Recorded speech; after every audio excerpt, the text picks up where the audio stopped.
2021 has been built to be the year of the vaccine. And for that to take hold, not only has the most of the world population to be vaccinated, the vaccination has itself to be effective against the prevent or spread of COVID-19. How are we doing on that is something which we'll be touching upon in this short video. Greetings, viewers. You're watching Aman Sangha, independent financial advisor in Mississauga, Ontario. For my update today, following the pattern that I generally take, I will be breaking this up into three main components. The first part will be covering about how we're doing on COVID, where we are on the vaccination, but overall, I think it's a good story here. And second, I'll delve into the markets. There has been a lot of talk about the valuations being stretched, especially the activities for the last week of January, where we had a spike in a certain stocks. We're going to be touching upon that and what that means for you and your portfolios. And lastly, I'll be touching upon why I am optimistic for 2021.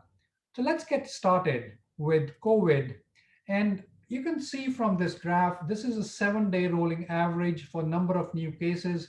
This is for Canada, and they're trending downwards. And this is for the whole world, and they're trending downwards as well. So overall, it's looking either for lockdowns, herd immunity, or vaccination that probably we might have turned it around the corner.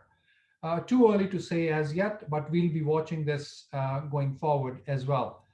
But the main story here is the drive of the vaccination drive worldwide.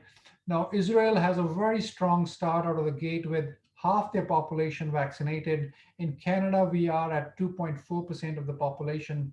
Now, given Israel is a very small country compared to Canada, which is geographically much spread out, but there is other good news as well, that there are vaccinations, other vaccinations hitting, which are getting ready. The Johnson and Johnson vaccine that came out last week.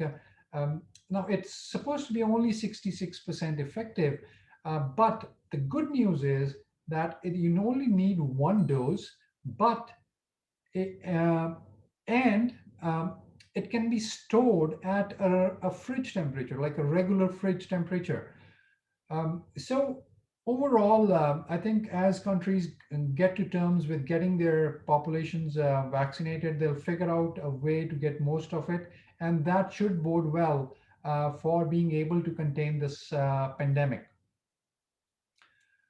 Which brings me to the next point I wanted to cover is there has been a lot of talk about the markets being stretched, the valuations being extended, and especially in the technological sector, where we are seeing this in terms of new market caps being hit, IPOs being sold out, oversold and overbought.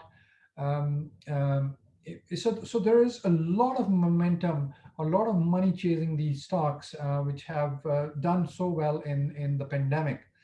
And it was brought to its head by in the events of the last week of January, where we had a kind of a tug of war between the retail investors and the hedge fund investors.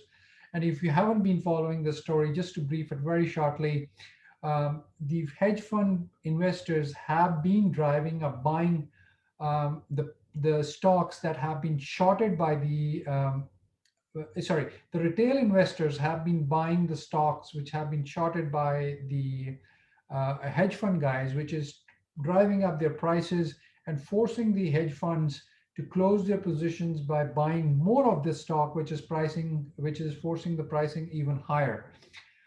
Which means that there has been a lot of volatility. The regulators had to step in, and that was reflected in the numbers for the week, which saw the market give up some of its earlier gains.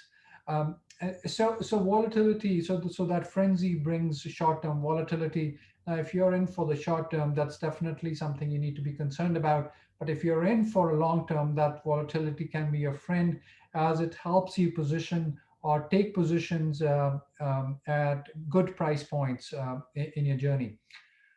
So lastly, I want to get back to, and I mean, there is a lot of volatility out there, or it has been for the last week.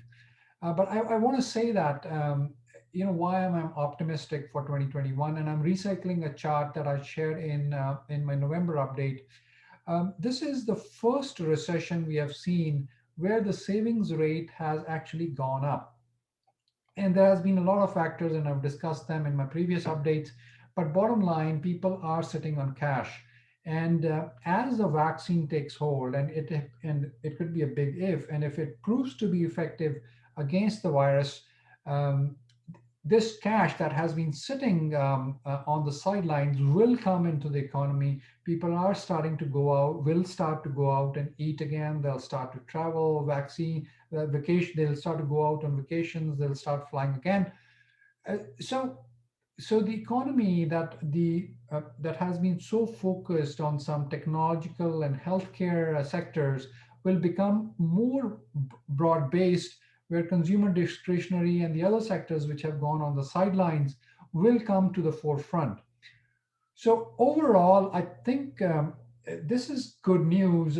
Like here in Canada, we are in the middle of an RRSP season. So if you haven't reviewed your portfolio in years, or you're looking to start a new position, this is a good time to have the discussion. And if you know a number to call, it's 905-363-5035. It's always good to have an outlook for the economy and then position your portfolios accordingly for the time to come. With that, I wanted to thank you again for your time. Bye for now, and I'll be back in March. Take care.